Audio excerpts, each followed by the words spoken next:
Bienvenidos una semana más a Scanners, el podcast de actualidad cinematográfica en el que comentamos los estrenos del fin de semana. Hoy os vamos a hablar de los del 11 de octubre de 2018 y en este programa vais a poder escuchar a Dani Lobato, a Alex Manzano y a un servidor, Miguel Ángel Tejero. Y como siempre voy a comenzar compartiendo con vosotros lo que vamos a poder escuchar en este programa. Como siempre comenzaremos haciendo un repaso al resto de estrenos, en este caso van a ser poquitos los que se nos han quedado en el tintero, para luego meternos de lleno con las críticas de La casa del reloj en la pared, la nueva cinta de Eli Roth con elementos fantásticos y de thriller, pero pensada para toda la familia, con Jack Black, Cate Blanchett en el reparto. Clímax, la nueva cinta de Gaspar Noé, con Sofía Boutella en el reparto, en este thriller dramático que nos devuelve a los años 90. First Man, el primer hombre. Damien Chazelle vuelve a trabajar con Ryan Gosling en este biopic que nos devuelve a los años 60 y nos presenta al mismísimo Neil Armstrong.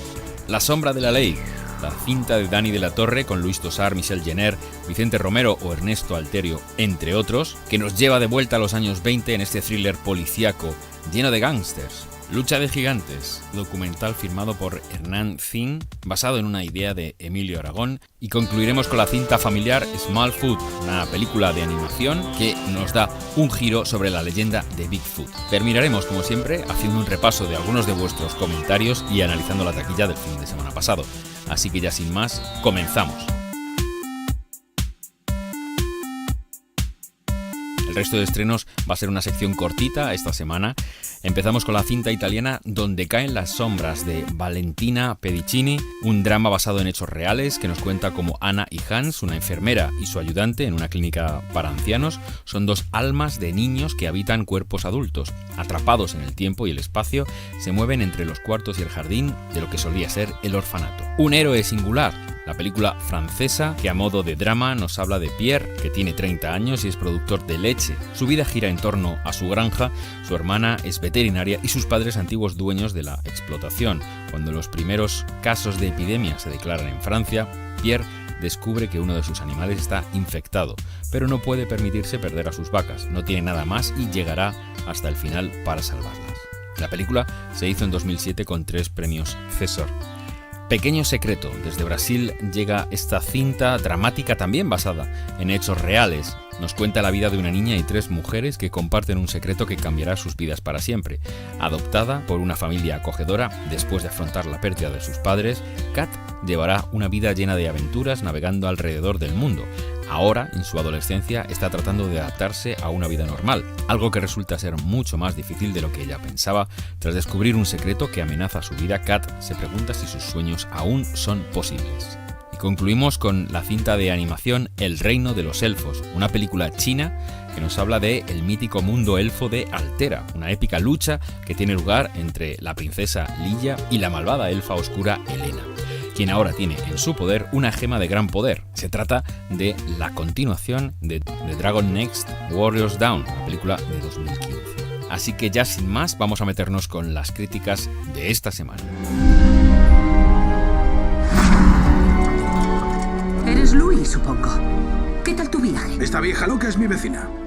Es realmente un alivio ver que no has heredado la gigantesca cabeza de tu tío. Dios santo, ¿ese esqueleto andante acaba de hablar? Verás que las cosas son muy diferentes por aquí. La casa del reloj en la pared. Eli Roth nos sorprende a todos con un cambio de registro realmente interesante. En la película nos encontramos con Jack Black y Cate Blanchett en los papeles principales, arropando al protagonista de la cinta, a Owen Baccaro, este chaval al que yo no había visto hasta ahora en ningún otro título. En el reparto también encontramos caras muy conocidas como las de Colin Camp o Kyle MacLachlan. Y bueno, la película viene a estar encasillada en el thriller de terror fantástico, pero evidentemente estamos ante una película para toda la familia, por lo tanto vamos a tener algún momentito así un poco oscuro, pero siempre la querencia de la película es llevarnos al terreno de la comedia, de alguna manera, ¿no? La sinopsis oficial dice como sigue. La historia cuenta el mágico y escalofriante relato de Luis, un niño de 10 años, quien, tras quedar huérfano, se muda a la vieja y rechinante casa de su tío, la cual tiene un misterioso reloj. Pronto, la aburrida y tranquila vida de su nuevo pueblo se ve interrumpida cuando accidentalmente Louis despierta a magos y brujas en un mundo secreto. Bueno, la sinopsis es un poco loca, ¿eh? Tampoco os vayáis a pensar que esto es exactamente así. Pero bueno, os puede hacer una idea de más o menos de por dónde van los tiros. Primero lo bueno, a mí me ha resultado muy interesante ver a Eli Roth, que como sabéis es un director de cine de terror, que empezó con Cabin Fever, luego nos dio la serie de películas de Hostel, luego ha estado dando bandazos entre Chile y la selva, aquella cosa de los caníbales que era un rollo patatero. Más recientemente se encargó de dirigir el remake de Yo soy la justicia con Bruce Willis, una película que no he visto y que en principio no tiene mala pinta, a pesar de que era una patata caliente porque el proyecto inicialmente lo estaba manejando otro director y guionista y la cosa pues quedó en agua de borrajas. Teniendo en cuenta que Bruce Willis está por en medio, pues yo me esperaba ya cualquier cosa. Y ahora de repente Eli Roth se nos destapa con esta cinta fantástica de corte familiar, que además está producida nada más y nada menos que por Amblin. Entonces el bagaje que se le supone a esta productora es, digamos, el que se intenta trasladar a esta película. Estamos ante un intento de lograr una película Amblin. La peli tiene un ritmo bastante decente, los personajes son lo suficientemente carismáticos como para querer ver mucho más de ellos en pantalla, tanto Jack Black como por supuesto Cate Blanchett, que se lo pasa pipa. Se nota que los actores se lo han pasado genial, todos. Jack Black está en su salsa, Cate Blanchett no ha hecho un personaje tan loco en su vida, y Kyle MacLachlan es que en serio cada vez que sale en pantalla lo notas, está disfrutando como un loco. En la película hay algunos guiños, ¿no? Se ve claro que Eli Roth pertenece a una generación que ha crecido con las películas de Amblin y no deja de haber guiños por todas partes. Si tenéis la ocasión de fijaros, hay una marquesina de un cine en la que aparece el título Spaceman from Pluto, que no deja de ser un guiño a Spielberg y a Zemeckis, ya que ese era el título que desde Universal querían ponerle a Regreso al Futuro. Y luego también hay guiños, yo creo, quizá más interesantes. La presencia de Colleen Camp, una actriz mítica del cine de los años 80. Nos la encontramos en Todos rieron, de Peter Bogdanovich, la tercera parte de Los Caraduras, La chica del valle, la mítica peli de Martha Coolidge, películas como Daryl, películas como El juego de la sospecha, Loca Academia de Policía 2... Es una presencia que nos ha acompañado toda la vida y aquí la encontramos evidentemente ya muchísimos años después y casi irreconocible, ¿no? Pero el hecho de que la hayan elegido para este papel deja bastante clara la intención, ¿no? de sus creadores. Y luego ya a nivel personal me hizo gracia encontrarme con Jack Black silbando una tonadilla en un momento en el que va de un lado para otro en la casa y no tiene otra cosa que hacer que silbar una canción de Tenacious D. La peli, ya os he dicho que el tono es divertido, es familiar, incluso muy irreverente, tiene algún chiste escatológico que se va repitiendo a lo largo de toda la cinta y que a mí personalmente no me hizo gracia. No es que no me hagan gracia ese tipo de chistes, pero no terminé de encontrar que encajara ese chiste dentro de la trama, ¿no? Y sí que es verdad que hay momentos que, bueno, a los más pequeñitos les puede asustar un poco, ¿no? Digamos que hay muertos que vuelven a la vida. Hay una iconografía un poquito creepy, ¿no? Un poquito oscurilla, pero en general yo creo que no se alejan mucho del tono que pudiera tener alguna peli de Harry Potter, de las primeras de la serie. Tampoco nos vamos a ir a los últimos títulos, ¿no? Entonces, en general, la peli funciona. Quizá se me hizo un poquito larga, porque sobrepasa la hora y media con tranquilidad. Y creo que hay, bueno, elementos que se podrían haber aligerado bastante. Hay todas las subtramas que tienen lugar en el colegio del niño, donde no hacen más que repetirse clichés sobadísimos ya, pero además sin gracia. Pues ahí es donde se nos cae un poco el asunto. Quizá los chavales que vean la peli y no tengan referentes, como nosotros los viejunos, pues no van a tener ningún problema y lo van a disfrutar y lo van a entender perfectamente, ¿no? Y luego se me hace un poco cuesta arriba que Eli Roth no intente utilizar una dirección un poquito más imaginativa. Es bastante funcional y es una lástima porque tiene un diseño de producción, la peli, realmente flipante. Se queda muy corta la manera en la que Eli Roth nos enseña lo que nos tiene que enseñar. Así que es verdad que los puntos fuertes del director se siguen manteniendo.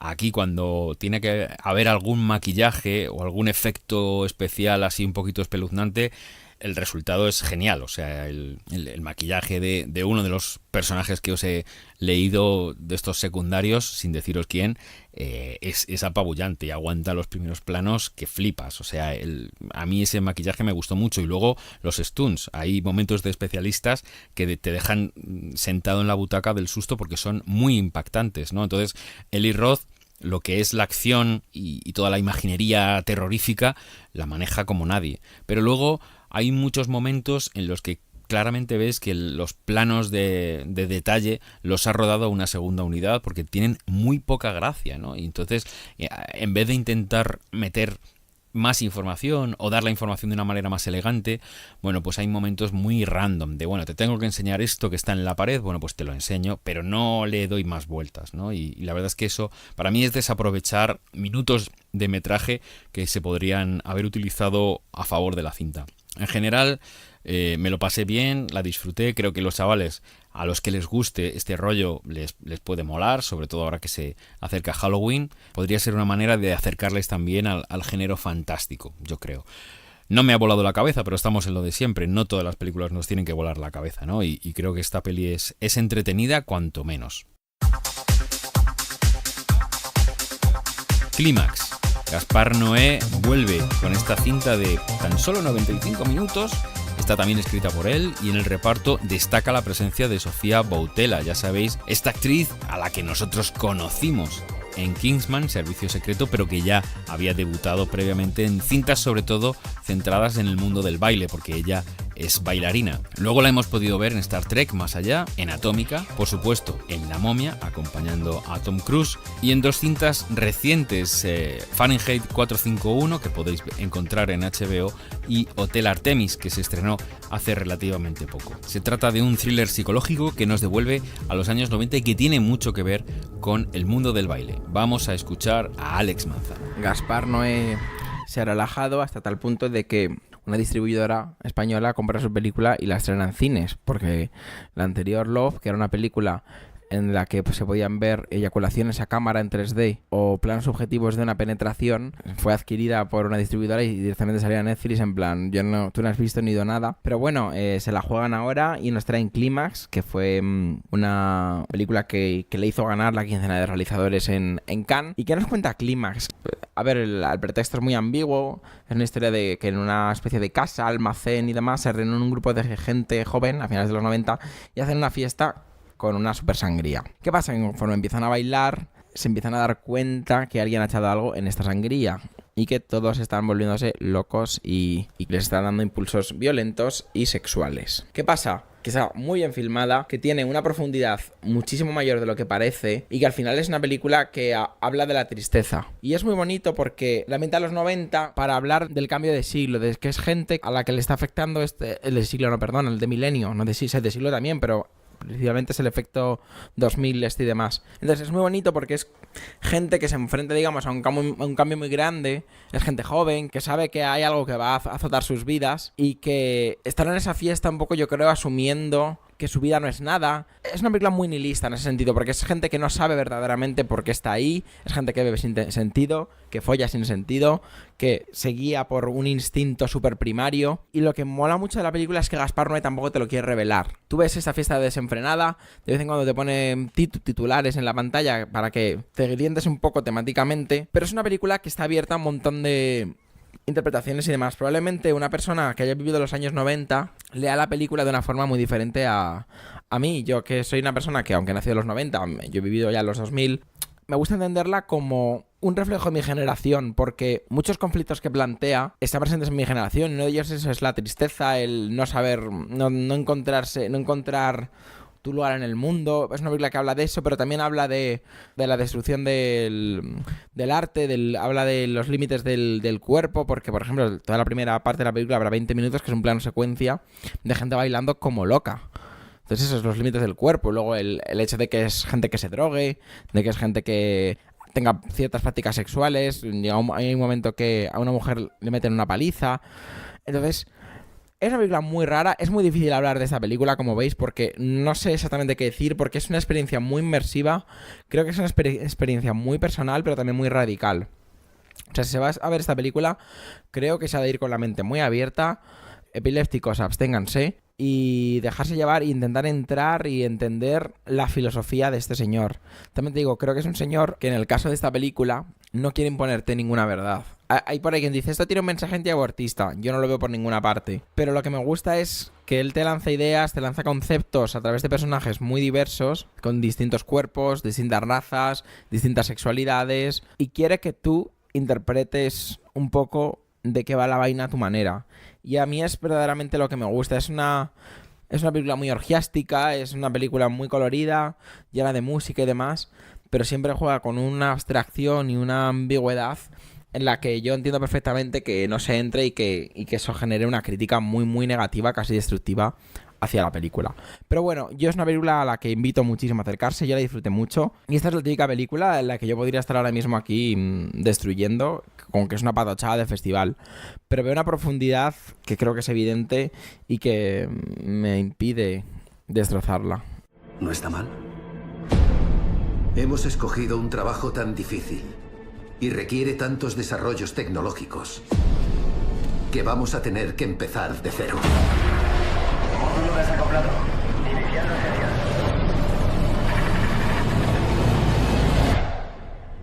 First Man, el primer hombre. Después del éxito cosechado con La La Land, Damien Chazelle vuelve a nuestras pantallas con este drama de aventuras que nos lleva a los años 60 y nos narra la historia de Neil Armstrong en ese pedazo de historia relativa a la carrera espacial. En el reparto no solo Ryan Gosling, Jason Clarke, Claire Foy, Kyle Chandler y alguna que otra cara conocida como la de Lucas Haas. En este caso vamos a tener que abrir la cúpula del trueno, aunque una cúpula del trueno relativamente tranquila y relajada, porque vamos a escuchar tanto a Alex Manzano como a Dani Lovato. Y es que hace 2 años, no, hace 2 no, hace 1 año y medio, yo aquí me hice una paja hablando de La La Land. Que si La La Land para arriba, que si en Maston, que si tal, que si el Another Day of Sun, que si los planos secuencia, que si los musicales y tal. Y bueno, pues Damien Chazelle, un señor con el que ya después de esto, no sé si me gusta o no me gusta, Whiplash, ya lo dije en el especial, es una película que no soporto, pues bueno, decidió, bueno, yo creo que él no, yo creo que el estudio, Focus, le llamó y le dijo, oye, toma este guión, desenterramos este guión, dirígetelo. Y este guión no es ni más ni menos que la historia de Neil Armstrong. El guión tiene el título de First Man. En España subtitulada El primer hombre. Entonces, ¿qué hizo Neil Armstrong? Llegar a la luna. Y ya. Y diréis, ¿será que tú puedes llegar a la luna? No sé qué. Oye, pues mira que bien él, que era muy listo y se montó en un cohete y tal. Pero es que eso sorprende en los 60. Quiero decir, esta película, a lo mejor si la llegas a hacer en los 70, me la llega a filmar un Scorsese, un Coppola, pues oye, qué valor tiene, ¿no? Esto es decir, oye, qué interesante y demás. ¿Cuál es el problema? Que yo en el año 2018, que me metan en una sala y me tengan 130 minutos para pasar 100 viendo a este señor sin hacer nada. Bueno, sí, llorar con su mujer por diferentes asuntos y estar en clases de preparación para volar y viendo cómo vomita, jaja, porque es muy divertido, es un humor tan inteligente y tan afinado. Joder, yo me escojonaba en la sala. Para luego filmarme 20 minutos de viaje a la luna, que sí, que son espectaculares porque nunca voy a negar que Chazelle filma mal, pues es que a mí personalmente no me interesa. ¿Y cuál es el problema que le veo yo? Bueno, uno de los muchos problemas que le veo yo. Para empezar, Ryan Gosling. Yo defendía a Ryan Gosling en La La Land, defiendo al Ryan Gosling de Drive, defiendo al Ryan Gosling de El diario de Noah. Ojo, sorpresa, soy defensor de esa película, pero critico al Ryan Gosling de Blue Valentine, por ejemplo, y aprovecho para decir que aquí está fatal. Neil Armstrong es una persona que, más allá de llegar a la luna, Era un aburrido, un sieso, un facha, un machista y un... pues todo, pues quiero decir, pues un hombre americano, un padre de familia americano de los años 60, eso es lo que era. ¿Y qué pasa? Que encima su vida no era espectacular, tampoco tenía, yo que sé, 3 perros con los que jugaba, no tenía un equipo de béisbol, yo que sé, no sé, que no hacía nada interesante, no tenía un vecino ultracatólico, ni no le ponía los cuernos a su mujer, es que era un aburrido, quiero decir, este tío era un aburrido, y encima me pones a Ryan Gosling a interpretarle, y es como, venga, vamos a hacerlo más plano todavía, porque Ryan Gosling es un buen actor, pero cuando quiere y en ciertos personajes. Lo que no puedes a Ryan Gosling es darle un papel de la persona más interesante del mundo, porque Ryan Gosling no sabe dar un matiz de chispa a sus personajes, y eso es lo que pasa aquí. Que es que está toda la película con la misma cara de lado, llega a la luna y es que parece que le da igual. Tío, estás en la luna, despierta, baila, hacerle un Harlem Shake o algo ahí arriba. No, que llego allí, ay, no sé qué, me pongo a pasear aquí con cara de alucinado y es como, bueno, cara de alucinado, también tenías cara de alucinado después de follarte a tu mujer. Es que quiero decir, es la única cara que tienes en toda la película. Entonces, ese es uno de los problemas. El otro problema, 130 minutos. Mira, de verdad, que no hace falta. O sea, que no hace falta. Que me meten un drama familiar ahí, que entiendo, es este drama familiar, no voy a banalizar con esto, no voy a decir lo que es, pero me parece muy feo banalizar con esto. Que bueno, que te lo meten ahí al principio y al final de la película. Pero es que parece que no de vez en cuando un flashazo, dices, ¿esto qué tiene que ver con que tú entres en la NASA y llegues a la Luna? Es que es como un batiburrillo de anécdotas de la vida de este hombre. Esto está basado en un libro de una biografía, imagino que oficial, pero es que qué coñazo ser el biógrafo de este señor. Porque ya os digo que más allá de la NASA, su vida es un soberano aburrimiento. Y luego a su lado está Claire Foy. Que Claire Foy es una grandísima actriz, no lo voy a negar, pero coño, eso no significa que todos los personajes que haga sean buenos. Es decir, por favor, basta de esta farsa. Es una grandísima actriz porque lo es, pero aquí es un personaje planísimo que no tiene ni un solo matiz, está muy mal escrito, está en plan paseíto por la película, pero es que de verdad que no aporta absolutamente nada. Y luego secundarios, creo que ya después de La La Land y de esto, es obvio que este señor no sabe desarrollar personajes secundarios. Porque es que no te acuerdas de ninguno. La película es de ellos dos y de astronautas random que le acompañan en su viaje, pero que como este señor tenía que ser un puto sociópata y tan egocéntrico, le dan igual. Y bueno, egocéntrico también Chazelle, que yo creo que además hace una cosa que en las 3 películas, que es proyectarse en sus propios protagonistas. Y eso demuestra la clase de persona que debe ser. Entonces, bueno, pues es lo que digo. Es una película muy espectacular visualmente en la parte de despegue y aterrizaje. Lo otro es que me da igual, porque para que me ruedes una conversación en una cocina, me da igual que me la ruede Ron Howard o que me la ruede Damien Chazelle. Bueno, lo único que Damien Chazelle, como la graba en 70 milímetros, le mete grano y eso ya hace que la crítica babe. Mira, no, lo siento, pero no. O sea, que sí, que evidentemente es atrevido a hacer una cosa en 70 milímetros, más caro y demás. Chico, nadie te obliga tampoco y en este caso creo que no sirve absolutamente para nada. Yo vi la película en IMAX y bueno, pues quiero decir, es que no sirve de nada, salvo para la parte del despegue y el aterrizaje, es que no aporta absolutamente nada.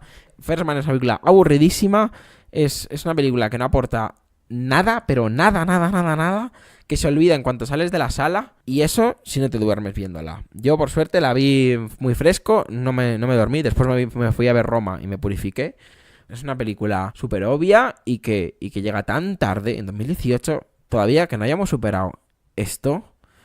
Por favor, que huyáis y os vayáis a ver la película de Gaspar Noé en la sala de al lado.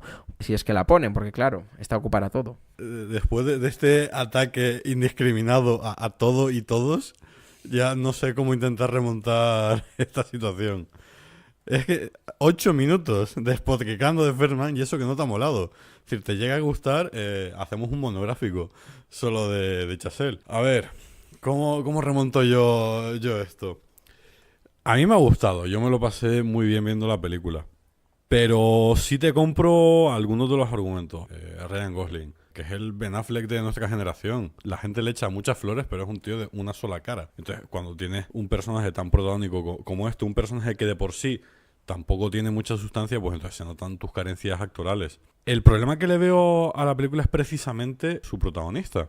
Creo que todo el recorrido de la NASA, como los americanos inician todo el proyecto Gemini y luego el proyecto Apolo, una vez superado, el proyecto Mercury, que era en el que se hablaba, por ejemplo, era el previo también al de Figuras Ocultas, que puede ser una película relacionada con este, si os interesa todo el tema de la exploración espacial, pues bueno, son pelis complementarias muy interesantes. Y esta arranca eso, con la finalización de Mercury, el arranque de Gemini, en el intento de Estados Unidos por debancar a los soviéticos en la carrera espacial, que habían ya lanzado los Sputnik, la Gagarin, estaban por delante en esa carrera espacial. Y bueno, como digo aquí, nos van relatando casi a modo documental un poco todo ese recorrido hasta el lanzamiento del Apolo 11, que fue la misión que llegó a la Luna. Entonces, toda esa parte me parece muy interesante, sobre todo, por ejemplo, con el personaje de Kyle Chandler, haciendo uno de los jefazos de la NASA en ese momento. Tenemos a Corey Stoll haciendo de Buzz Aldrin también por ahí. Pero claro, queremos, para darle un poco más de sustancia y meterle dramatismo, ponemos en el foco la vida personal de Neil Armstrong, pero que, como dice Alex, el personaje por sí no tiene tampoco mucho recorrido, no tiene dónde agarrarse. Y luego Ryan Gosling está con su cara A y su cara B, tampoco le aporta gran dinamismo, pues entonces hace que se ralentice un poco, que no termine de funcionar en ese sentido. Pero todo lo que tiene que ver con esas pruebas, ensayo y error en los proyectos Gemini, cómo entre los compañeros de la NASA, los ingenieros, competían entre ellos para ver quién era el que conseguía pilotar una de las misiones o quitaban a otro, como al principio de la película se presentan ingenieros civiles para competir con militares para poder entrar en la NASA. Son cosas que me parecen muy interesantes cuando están haciendo las pruebas, por ejemplo, del módulo de alunizaje ahí en la Tierra, viendo un poco todos los peligros que conllevaba desarrollar una tecnología impensable unos pocos años atrás. Toda esa parte es muy emocionante. Hay dos momentos que me parecen sobresalientes. Por un lado, el de la misión Apolo en sí, que es el gran momento de la película, todos esos 15 últimos minutos, imágenes espectaculares de la Luna. Y luego, previamente, tenemos todo lo que acontecía en torno a la Gemini 8, la primera prueba de acoplamiento entre los distintos módulos que iban a ir luego a la Luna. Y una tensión muy fuerte en ese momento, que uno, bueno, sabe cómo va a concluir porque ya conocemos la historia, pero aún así Chazelle consigue que en esos momentos de tensión, de lucha del hombre contra la máquina, contra los distintos problemas que se presentan ahí en el espacio, consigue crear esa emoción, esa tensión. Pero luego, en lo que es ya el terreno más banal, más terrenal, por así decirlo, esta vida personal, quizá no llegamos a conectar del todo con el personaje de Ryan Gosling, y es lo que hace que la película por momentos pueda hacerse un tanto rutinaria y pesada. Aún así, como digo, también es cierto que a mí este tipo de historias me interesan bastante. Todo el tema de la exploración espacial, creo que son historias muy cinematográficas que molan mucho, las cosas como son. Pero eso, si no tenéis esa curiosidad por este tipo de temáticas, o da un poco igual todo esto, vais a notar esos problemas que comentaba Alex. Sí tengo que decir que Claire Foy sí me parece un personaje que está muy bien hecho. Creo que le da bastante vidilla a la vida personal de esta insulsa pareja. Como contrapunto, funciona bastante bien respecto al carapán Ryan Gosling. El problema es el que digo, que tenemos un protagonista que no funciona. ¡Fin de semana sangriento en Barcelona! Señores, el tren de la NZA transportaba armas del ejército. El gobernador me ha exigido la detención inmediata de los autores del robo.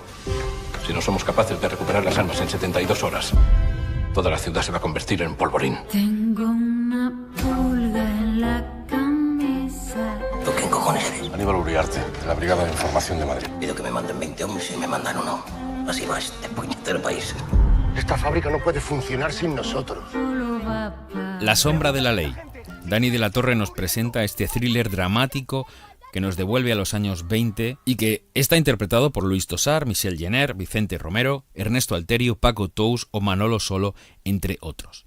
Vamos a escuchar la opinión de Dani Lobato. Bueno, y la apuesta importante en cuanto a cine español se refiere esta semana es La sombra de la ley, segunda película de Dani La Torre, que a partir de un guión de Pachi Amezcua se mete de lleno en los años 20, de Barcelona, hablando un poquito del rollo gangsteril y la corrupción policial que había en aquellos momentos en la ciudad.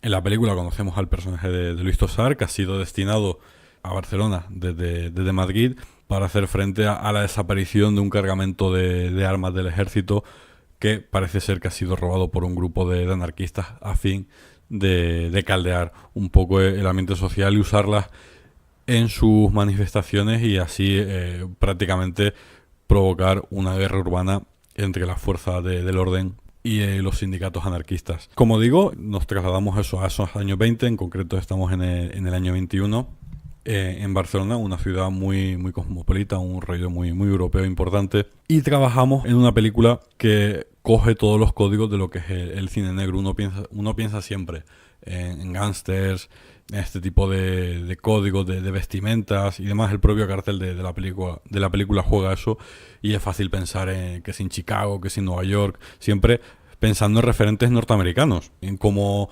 la ley seca, los gángsters, que si los intocables de Leon Ness, LA Confidential, este tipo de relatos ya muy muy icónicos y muy apegados a lo que es la cultura americana, o al menos la visión que tenemos nosotros de la historia y de la cultura norteamericana de esos años. Y claro, sorprende verlo aquí en España, en Barcelona, pero resulta también muy, muy enriquecedor, porque nos están descubriendo otra realidad, otra forma de ver las cosas, y nos presenta una situación que también se daba en Europa, y en este caso concreto en España. El principal atractivo de la película, y también su mayor defecto, está en la cantidad de cosas que ofrece, la cantidad de temas que trata. Hablamos, como decía antes, de la corrupción policial de aquellos años, de los años previos a la dictadura de Primo de Rivera y la Segunda República, ese ambiente político tan caldeado que había en aquel momento. Hablamos de la lucha de las sufragistas y la lucha de la clase obrera por conseguir unas mejores condiciones laborales y de vida. Hablamos del contexto político del momento, de las fuerzas militares también, cómo estaban metidas en la vida política. Hablamos de los bajos fondos de Barcelona, la vida nocturna de la ciudad en aquellos años. Hay muchos elementos que se presentan todos muy, muy de golpe. La película sabe entrar en todos y cada uno de ellos, pero los toca muy superficialmente, y alguno va quedando un tanto descompensado según va avanzando la película, hasta llegar a un punto en el que hay tramas. Por ejemplo, hay una que tiene como principal protagonista a Adriana Torrevejano, una historia de por sí muy chula, muy interesante, pero que en lo que es el conjunto de la obra quizá queda un poco dada de lado, que no tiene demasiada relación con lo que es la trama principal de la película, y al final lo único que hace es generar un poco de ruido, de lastrar el ritmo de la narración, y como digo, que quede un tanto desequilibrado, que no termina de aportar y no termina de tener demasiada chicha. Quizá con todo lo que cuenta la película, con todo en donde se quiere meter Dani La Torre, lo interesante habría sido enfocar La Sombra de la Ley ya casi como una miniserie, en 2, 3, 4 episodios como mucho. Se podía haber desarrollado todo esto de una forma mucho más compleja, mucho más profunda. Entonces, claro, aquí sí nos quedamos con eso. Hay muy buenas intenciones, pero no termina de funcionar el conjunto de la peli. Luego tenemos, por ejemplo, siguiendo con el personaje de Torrevejano, se presenta con una secuencia muy chula, muy colorida, pero que abusa de los planos secuencias y del movimiento de la cámara, porque sí es una película en este sentido, que está, en la que la cámara está todo el rato moviéndose. Parece que un lunático ha cogido la cámara y ha empezado a dar vueltas por todos los sets de rodaje para grabar eso de forma enloquecida y sin ningún sentido.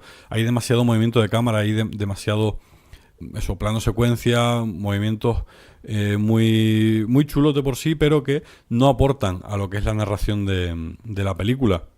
Y la sensación, lo que uno puede mal pensar al respecto, es que para intentar agilizar un poco esta narración, para agilizar la historia, pues han optado por mover la cámara, pensando que si los movimientos son ágiles, que si el plano está siempre en movimiento, pues quizá nos resulte más entretenido, más interesante todo lo que vemos. Lo que digo, es una pena, es un thriller muy, muy interesante, con muchos temas a tratar, las actuaciones están muy bien, Luis Tosar es el que lleva el gran peso de la peli, pero gente como Vicente Romero o Michelle Jenner tienen unos personajes con un recorrido muy interesante, lleno de matices. La evolución, sobre todo, de Michelle Jenner es muy poderosa. Paco Tous tiene también un papel muy importante, muy contenido para toda la gente con la que se mueve alrededor. El personaje de Manolo Solo también es muy solvente. Es decir, por separado, la película tiene cosas que funcionan muy bien, que lucen de maravilla, pero en el conjunto hay algo que no termina de funcionar y hace que el ritmo no termine de fluir como debería y la película se haga excesivamente densa, pesada, en lo que son sobre todo los 2 primeros tercios de la peli, y cuando llegamos ya a la parte final es casi un sálvese quien pueda, hay que terminar esto de cualquier manera y se precipitan mucho los acontecimientos. Entonces, bueno, unos carteles muy bonitos, una foto muy, muy chula, pero no termina de llenar, como por ejemplo si lo hacía El Desconocido, que en términos de género, en términos de thriller, me parece una película mucho más redonda que esta, La Sombra de la Ley. ¡Escuchadme! ¡Escuchadme todos! ¡Acercaos! Vale. ¡He visto un monstruo! Se acercaba a mí desde el cielo. Había un ruido así. ¡Fuera! ¡Largo! Y luego ¡pam! Me ha levantado por los aires y yo me he... Y entonces lo he visto. Una criatura mitológica de la que solo se había oído hablar en las leyendas. Smallfoot, la cinta dirigida por Kerry Kirkpatrick y Jason Reis, Apachas, está basada en el libro de Sergio Pablos. Se trata de una cinta de animación, aventuras, comedia y cine familiar que le da un giro a la leyenda del Bigfoot. Vamos a escuchar a Dani Lovato. Después de su paso en el Festival de San Sebastián, con Danny DeVito recibiendo el premio de Donostia, llega ya a nuestras pantallas Smallfoot, que aquí vamos a disfrutar solo en su versión doblada. No vamos a encontrar ninguna copia en la versión original, así que las voces como las de Danny DeVito, Channing Tatum o LeBron James no las vamos a escuchar, y al contrario, lo que vamos a poder apreciar en nuestros cines van a ser las voces de Berta Vázquez, que además canta el tema principal de la peli, Ingrid García Johnson o incluso el rapero El Chollín. Smallfoot gira en torno a la leyenda del Bigfoot, pero dándole una pequeña vuelta de tuerca, y aquí a quienes conocemos es a un grupo de Bigfoot encabezados por Migo, nuestro protagonista. Viven en una especie de aldea ahí en una montaña y tienen la leyenda del Smallfoot. Y bueno, ya os podéis imaginar cómo va a desencadenar todo en el momento en el que Migo se encuentra a un Smallfoot, pues como la vida del pueblo se vuelve completamente histérica y loca. Todo el sistema de creencias que tenían pues empieza a desquebrajarse y empiezan a cuestionarse la verdad de las cosas, o al menos la verdad que les habían contado. Resulta muy interesante la temática de la cinta, cómo se plantean problemas acerca de la comunicación, cómo hay una intención muy grande de reivindicar lo diferente, de aceptar las diferencias entre unos y otros y aceptarnos partiendo desde esas diferencias, cómo se hace una crítica al uso que le damos hoy día a las redes sociales y a cómo nos condicionan y a cómo pervierten nuestra visión del mundo y de la vida. Al mismo tiempo se cuestiona esta verdad, estas leyes inquebrantables. Nos incita al público a cuestionarse las cosas, a no dar por sentado todo lo que se nos dicen y fomenta esa curiosidad, esa ganas de aprendizaje, de descubrir. Todos mensajes muy chulos, muy bonitos, que van a calar muy bien en el espectador más pequeño. Los peques de la casa en ese sentido están ante una película con una carga dialéctica y discursiva muy potente. Incluso algún adulto debería tomar nota de las cosas que se cuentan en la película. Pero quizá, al contrario de lo que estamos viendo, de lo que estamos acostumbrados en los últimos años, estamos ante una película excesivamente infantil. Se plega mucho al esquema clásico de Disney, de estas películas musicales, que cada 2x3 hay un numerito, con alguno de los personajes cantando sus canciones. Luego el sentido del humor está muy basado en el slapstick, en este humor físico de golpes, trompetones, de porrazos que se van dando.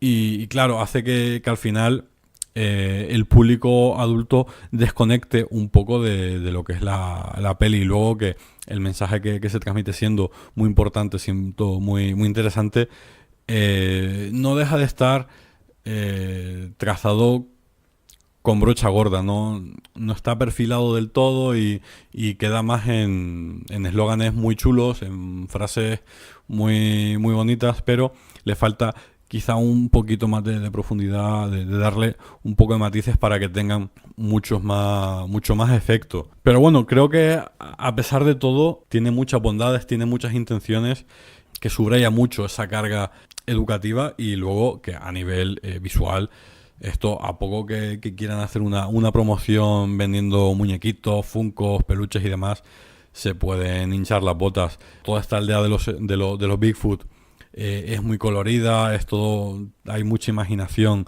los distintos artilugios que usan. Hay unos conceptos como las leyes escritas en piedras de forma literal, que es muy gracioso también. A ese nivel, a nivel visual, es una película que sobre todo a los peques les va a dejar embobados enseguida. Luego, la dificultad, por ejemplo, de recrear la nieve y el pelaje en una peli de animación, y en ese sentido está muy bien conseguido todo. A nivel de voces, lo que hemos podido escuchar mola también bastante. Sorprende ver a un tipo como el Chojin participando en una peli como esta y rapeando en la peli. Ya iba siendo hora de que en una peli de animación, o en una peli en general, se apostara por tirar de profesionales de rap, de raperos, para que hagan lo suyo en una película. Berta Vázquez, a pesar de no tener la voz que, por ejemplo, tiene Zendaya, que es la que canta en la versión original, no desentona tampoco demasiado. Tenemos a Miquel Fernández, por ejemplo, aportando otro de los números musicales. Es quien pone la voz a Percy, el Smallfoot, protagonista de la peli, con bastante soltura. En ese sentido hay un trabajo de doblaje muy profesional, que aquí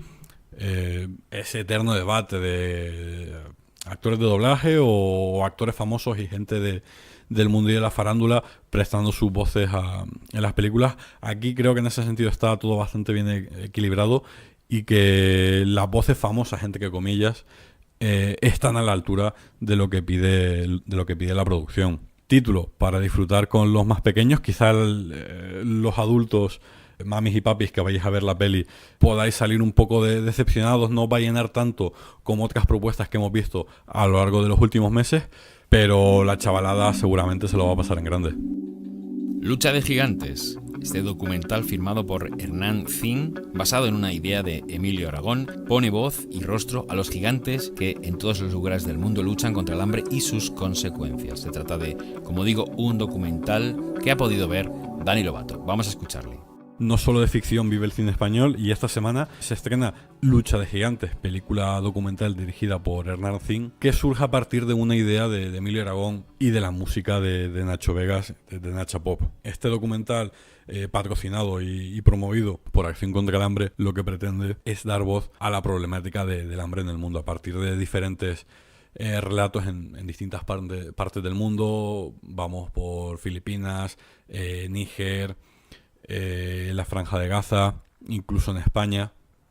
Vemos cómo en distintas partes del mundo cómo afecta el hambre a las personas más necesitadas, y cómo hacen esa lucha, cómo se convierten en gigantes que luchan contra este hambre. Al mismo tiempo tenemos también, aparte de estos testimonios de primera mano, grabados con móviles, para que no haya interferencia de terceras personas, para que en sus relatos no estén condicionados por los testigos.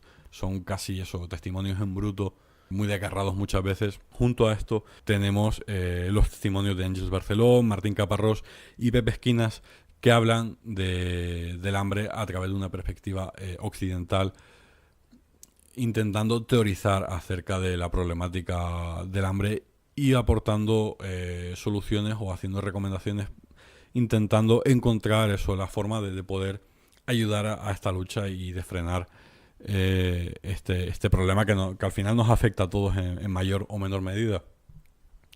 La idea es muy interesante, las intenciones son muy loables, son muy de agradecer y son muy de reivindicar, pero le falla que Hernán Zing no termina de establecer un discurso más global en lo que se refiere al documental. Vamos pasando de unas historias a otras, pero al final lo que está haciendo es captando imágenes, captando momentos, fotografiando la situación de cada familia en el momento en el que se han grabado, pero no hay un discurso que vehicule todo el documental más allá de las distintas caras que va adoptando el problema del hambre, ya sea por conflicto, ya sea por emigración, ya sea por pobreza, pero como digo, falta a lo mejor un hilo conductor que sirva un poco para narrar lo que está aconteciendo, y lo que estamos viendo al final son piezas de reportaje. Se nota mucho lo que es la formación y la experiencia como reportero de Hernán Zing, pero le falla esta vertiente narradora para hacer el documental accesible y entretenido para el público, porque por mucho que estemos hablando de problemas que nos afecten a todos, de cosas que nos tienen que importar, al final esto no deja de ser un documental, una película, y si realmente se quiere llegar al espectador medio, se tiene que ofrecer un producto que despierte su interés, y en ese sentido Lucha Gigante falla en lo más banal, pero al final es lo que primero llega, que es ese entretenimiento y es ese contar una historia que llegue al espectador. Propuesta a tener en cuenta, pero quizás no sea lo más divertido, lo más entretenido para poder ver en cines. Hay formas de tratar este tipo de temáticas mucho más efectivas que llegan mucho mejor al público al que se dirigen. Bueno, han sido bastantes mensajes los que nos han llegado al programa de la semana pasada, donde hablábamos de Ha nacido una estrella o Venom, entre otros títulos. Pero la verdad es que la semana pasada se juntaron un montón de eventos al mismo tiempo. Orone arrancaba diciendo que la manera tan faltona de Alex Manzano no le viene bien al programa. Dice: un saludo y gracias por el curro que os pegáis. A lo que respondía Lolo que no estaba de acuerdo con ninguna de las críticas de Alex Manzano, pero que ese punto ácido y faltón le hacía muy gracioso, y añadía: dejad al chico que se exprese como quiera. Orone lo que luego comentaba es que él lleva escuchando Scanners desde hace mucho tiempo y siempre le ha dado la sensación de estar escuchando un programa de cine serio y profesional, aunque yo, Orone, personalmente creo que, aparte de que nos gusta hacer nuestro trabajo lo más rigurosamente posible, siempre hemos querido añadir ese punto de charla, de conversación, porque inicialmente Scanner surgió de esa manera. Éramos 4 amigos que nos juntábamos ante un micrófono para hablar de las pelis que habíamos visto. Lo que pasa que como realmente nos gusta el cine, nos apasiona el cine, cuando hablamos de algo, hablamos de una manera rigurosa. Y yo creo que Alex Manzano, cuando habla de cine, habla de una manera rigurosa. Si sabes ver más allá de ese tono ácido y faltón al que hacía mención Lolo, encontrarás que cuando argumenta con muchísimo tino, con muchísimo criterio. Y yo creo que, por ejemplo, en la crítica de The First Man que ha hecho hoy, así se puede ver. Pero sí que es verdad que las maneras son más locas, ¿no? Son un poco más irónicas de lo habitual. A mí personalmente me hace mucha gracia y me consta que hay a muchos oyentes que a Alex Manzano les hace mucha gracia. Pero, lógicamente, cuando nos encontramos con algo ligeramente extremo, como lo que hace Alex, siempre va a haber gente que se moleste y que no esté a gusto escuchándole. Y yo lo entiendo y os pido perdón por lo que me toca, porque yo soy el director de este circo y yo soy el que hace que vaya en una dirección. Y de momento la dirección que lleva es la dirección que yo creo que debe llevar. Orone también me preguntaba si nos íbamos a ver en La Monstrua, y claro, lamentablemente yo estuve en La Monstrua, no estuve desde el principio, pero sí que estuve allí entregando premios de los sorteos e incluso presentando alguna película,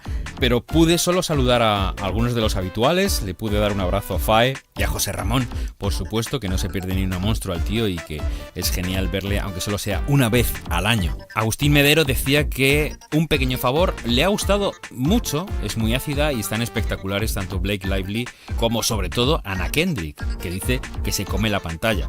Searching le ha parecido muy original, a pesar de que toda la película transcurre en la pantalla del ordenador, pero mantiene la tensión. El Reino de la Torre está sublime, un guión muy bueno y Sorgoyen va a más, apunta a grandísimo director. Milla 22 para pasar el rato, con muy buenas escenas de lucha que le recuerdan a The Raid. Pues mira, ya es algo positivo a tener en cuenta para la peli Milla 22. Laris se quedaba solo con una frase: ¡qué grandes! Pues Laris, explícanos por qué te parecemos tan grandes. Kevlar, excelente como siempre, a ver si nos vemos en el JPod. Pues efectivamente estuve también el sábado en las JPod, sí que es verdad que estuve muy poquito, estuve a las 4 viendo la charla sobre monetización que ofrecían los amigos de Evox, donde no solo estaba la gente de Noviembre Nocturno, sino también los creadores de podcast como Días Extraños o La órbita de Endor. Y luego estuve en directo con Noviembre Nocturno hablando de podcasting en esa zona que había en el hall, que había muchísimo ruido, era muy complicado entenderse, pero se hizo lo que se pudo y me fui corriendo a la Monstrua. Así que, Kevlar, no sé si estabas por allí justo en ese horario. Yo estuve el sábado de 4 a 6 aproximadamente y no sé si coincidimos. Sulero nos dice que un pequeño favor le ha parecido una peli de Antena 3, pero con algo de gracia. Le gusta, pese a que Paul Feig no es de su agrado. Rustu decía: ese tío tan excéntrico cansa, y supongo que se refiere a Alex Manzano. Evidentemente, seguimos con la polémica. Angeloco: Venom irregular, inicio flojo, un laboratorio en el que entra cualquiera, solo se salvan las escenas con el simbionte. Bueno, espero que nos hagáis llegar muchos más comentarios sobre Venom, porque la sorpresa está en la taquilla. Héctor Torres Ruiz dice que nos recupera a la vuelta de vacaciones, aunque haya sido ya un poco tarde, estamos casi en noviembre, Héctor, pero bienvenido seas igualmente. Dice que de lo que ha visto estas últimas semanas se queda con el cine español, El Reino, y todos lo saben. Son distintas, pero merecen ser vistas. Y de este podcast se queda con que tiene que ver Ha nacido una estrella. Pues efectivamente, Héctor, cuando la veas, no dejes de decirnos. Doc Furzer dice que fue un gusto conocerme en persona en las JPod, aunque como estaba en la organización no pudo más que saludarme. Bueno, pues efectivamente fue genial poderte poner cara y darte un abrazo. Dice que ha visto Ha nacido una estrella y la ha disfrutado. Lady Gaga está soberbia y la dirección y los actores están todos a esa misma altura. Dice que también ha visto en preestreno La casa del reloj en la pared, que os hemos comentado en este programa, entretenida y familiar, geniales como siempre. Dice que en la fiesta del cine también pudo ver El Reino, que le ha parecido un panfleto que al final no llega a nada. Y Un pequeño favor, que es un rollo thriller, pero al final es una payasada. Searching le dejó mal cuerpo. Orone volvía a la carga ya pasada la Monstrua y dice que nos felicita por otro año más. Ha sido una gozada poder asistir. Si tuviera que apostar, diría que la peli que presentaste, Matt, que fue la de las tortugas coreanas, a la que le pusimos el título de Super Tortugas Guerreras, fue la peli de castigo. Bueno, pues hay gente a la que le ha gustado mucho la peli de las tortugas. Yo no puedo con ella, pero por cuestiones ya personales. Dice que era un poco dura. Como siempre, gracias por la organización del festival. Un saludo y ya nos iréis contando cómo va a ser eso de la expansión de la Monstrua a otras ciudades. Bueno, pues efectivamente, Orone, estamos trabajando en ello. De momento no podemos contar nada, pero toda la información la iréis sabiendo de primera mano, tanto en las redes sociales de Campamento Krypton como por supuesto en este mismo Scanners. Yolanda, hacía muchísimo que no nos escribía, nos daba la enhorabuena por la Monstrua una vez más. Campamento Krypton es genial sin duda. Yolanda, ¿estuviste en la Monstrua y no me dijiste nada? Maldición, voy a dejar de hablarte. Dice que se ha dado cuenta de que es muy torpe porque se ha puesto con los podcasts de Google, pero no les puede dar al me gusta. Efectivamente, los podcasts de Google van a su rollo y no sabe suscribirse. Pues yo no sé si se puede, lo tengo que investigar. Por eso os pido ayuda a todos, que en todas esas nuevas plataformas en las que de repente hemos aparecido, ya sabéis que estamos en Google Podcast, estamos en YouTube, estamos en Podbean, estamos en Spotify. Bueno, pues que nos probéis en todas, que intentéis suscribiros y que nos contéis vuestra opinión de todo esto que se está abriendo ante nosotros. Dice que para comentarnos vuelve a Evox. Pues evidentemente de momento es la única opción que tenemos posible. Dice que el reverendo le ha parecido postureo por parte del director, que tiene que demostrar que sigue ahí, pero se le ha hecho bola, sinceramente. Dice que Ethan Hawke está genial. Está Netflixada, así que espero que habléis de todo lo nuevo, tipo Maniac o Norseman. Saludos, equipo. Saludos a ti, Yolanda. Maniac me está atrapando, me está volando la cabeza. Y en cuanto la acabe, si hay hueco, os haré mi particular reseña. JR Rodrigo nos dice que, siendo estrictos, el nombre oficial de la película Crime Wave es Ola de Crímenes, Ola de Risas.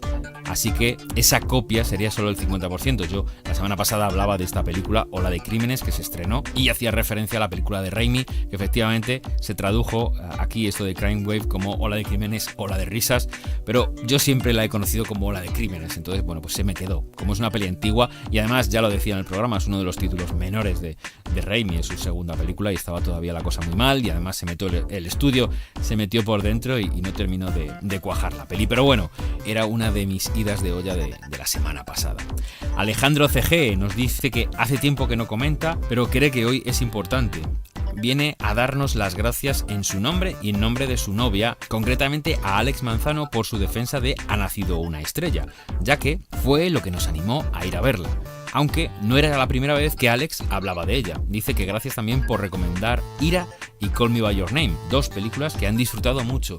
Pues mira, Alejandro, no podría estar más orgulloso de haber encontrado y de haber elegido a Alex Manzano para que comparta sus ideas y sus locuras con nosotros, porque a pesar del tono ácido y faltón, es capaz de encontrar cintas que enganchan con un perfil muy concreto, un perfil de cinéfilo, podríamos decir, un perfil de persona a la que le gusta el cine no solo de entretenimiento, sino el cine que te hace un poquito pensar, y realmente es lo que yo destaco y con lo que yo me quedo de Alex, que es capaz de hablar con muy buenos argumentos de títulos que a lo mejor se nos escaparían entre tanto blockbuster, ¿no? Así que Alejandro, muchísimas gracias por tu comentario, porque para nosotros es muy muy importante. Y César Eduardo Ardiles vuelve a la carga con todo lo que ha visto. Dice que llevó a su pareja a ver Venom, preocupado de que ella terminara diciendo la vela verde. Esto es una expresión de tu tierra, César, que nos tienes que explicar. Dice que es algo que le ocurrió cuando también la llevó a ver Mother. Dice que salió encantada de ver Venom, y que el hecho de que Venom no sea R, que sea casi para todos los públicos y que haya escenas de Tom Hardy haciendo su mejor imitación de la máscara, pues eso también es algo a su favor. Dice que a él también le ha gustado, pero como producto enajenado que es. Destacar que había niños en la sala aterrados por la apariencia del simbionte, ¿quién lo diría? Dice que ya hablando de un favor sencillo o un simple favor, que yo ya no sé ni cómo se llama la peli de Paul Feig, dice que es un locurón de película con muy buenas actuaciones, muy buena música y al final súper desfachatado, que dejó la sala donde estaba con cara de what the fuck. No sé si ha sido la mejor forma de terminar una película o que Feig decidió burlarse del género. Lástima no poder ir a la Monstrua otro año más, creo que te pilla un poco lejos, César, ojalá pudieras venir. Creo que lo celebraré aquí viendo en Lima una película que se llama Julie, un despropósito que se publicita como cine independiente contra Hollywood y que es una versión de Lucy, de Luc Besson, pero con un horrendo argumento y CG. Saludos, muchas gracias César por toda la información que nos haces llegar allende los mares. Bueno, pues el pasado fin de semana la distribución de los beneficios en la taquilla ha quedado como sigue. En la quinta posición, Johnny English de nuevo en acción, con 3 semanas ya en cartel y 441.000 euros este fin de semana. Y ya a partir de la cuarta posición, todas las películas son estrenos de esta semana pasada. Cuarta posición para Christopher Robin con 586.000 euros. Tercera posición para Ola de Crímenes con 694.000 euros. Segunda posición, Ha nacido una estrella con también 694.987, nada, 200 euros más que Ola de Crímenes, o sea, muy cercanas. Y en primera posición, Venom con 3.134.000 euros, que es una salvajada, pero esto no solo ha ocurrido en España, amigos. Venom ha arrasado en absolutamente todas partes. En Estados Unidos este fin de semana ha hecho 80 millones de dólares y la cuantía total, lo que ha hecho internacionalmente y en Estados Unidos, ha alcanzado 205 millones de dólares. Esto nos confirma que efectivamente va a haber una secuela de Venom sin lugar a dudas y que posiblemente, si esa secuela funciona, en una tercera parte posiblemente ya entroncaría con el universo de Spider-Man de Tom Holland, ¿no? Lo que conocemos a partir de Spider-Man Homecoming. Bueno, esta semana nos estáis escuchando ya cuando las películas se han estrenado, porque lógicamente nosotros no hemos podido adelantar nuestro calendario y sin embargo las películas en España se han adelantado un día, ya que el día 12 es fiesta nacional. La semana que viene, efectivamente ya en viernes, el 19 de octubre, se estrenarán títulos interesantes: Animales sin collar, la película de J. Linares, La buena esposa, el drama británico con Glenn Close y Jonathan Pryce, o Petra, la cinta de Jaime Rosales con Bárbara Leni. No sé exactamente de qué os vamos a poder hablar la semana que viene, pero como se va acercando Halloween, pues también tendremos títulos como Slenderman, la cinta basada en el creepypasta del hombre larguirucho, que también llega a nuestros cines. Todo esto lo descubriremos la semana que viene. Mientras tanto, sabéis que toda la música que se escucha en Scanners está compuesta y producida por el grupo madrileño Altavista. No dejéis de buscarlos en las redes y buscar en YouTube para encontrar un montón de canciones suyas que tenéis a vuestra disposición. En el programa habéis escuchado a Dani Lovato y a Alex Manzano, a los que podéis leer hablando de cine en La Noche Americana. Yo soy Miguel Ángel Tejero, me podéis escuchar en Campamento Krypton y en su vertiente radiofónica todos los jueves en Radio 3 en efecto Doppler a partir de las 9 de la noche. Recordad, estamos en un montón de plataformas, así que si nos seguís escuchando en iVoox, ahí es donde nos tenéis que dar el me gusta y dejar los comentarios para que los leamos aquí, los compartamos con todos, pero estamos también en iTunes, donde podéis darnos 5 estrellitas y dejarnos un mensaje también para leerlo aquí con toda la audiencia. Y desde hace muy pocas semanas estamos en Podbean, en YouTube, en Spotify y estamos en Google Podcast. Vete tú a saber dónde más estamos, yo ya he perdido la cuenta, ¿vale? Pero todas esas plataformas, quizá alguna os venga mejor, quizá seáis usuarios de alguna de ellas o estáis acostumbrados a poneros un YouTube en el trabajo de fondo y ahí podéis escuchar también Scanners, o sea que lo que sea para llegar cuanto más lejos mejor. No dejéis de darle al me gusta, de compartir en las redes sociales, sabéis que estamos en Facebook /podcast.scanners, ahí solemos compartir los trailers y las últimas novedades, aparte de los programas evidentemente, y luego estamos en Twitter, donde tenemos la fiesta armada y donde todos los días celebramos algún cumpleaños de alguna peli, de algún actor, de algún videojuego, y nos gusta mucho regodearnos en la nostalgia, pero lo pasamos pipa, así que no dejéis de uniros a la fiesta, Recordad que estamos en Twitter @pscanners. Ahora sí, nos escaneamos la semana que viene. Adiós. Pero si no vais con ese... Alex, ya deja de boicotearme, no estornudes.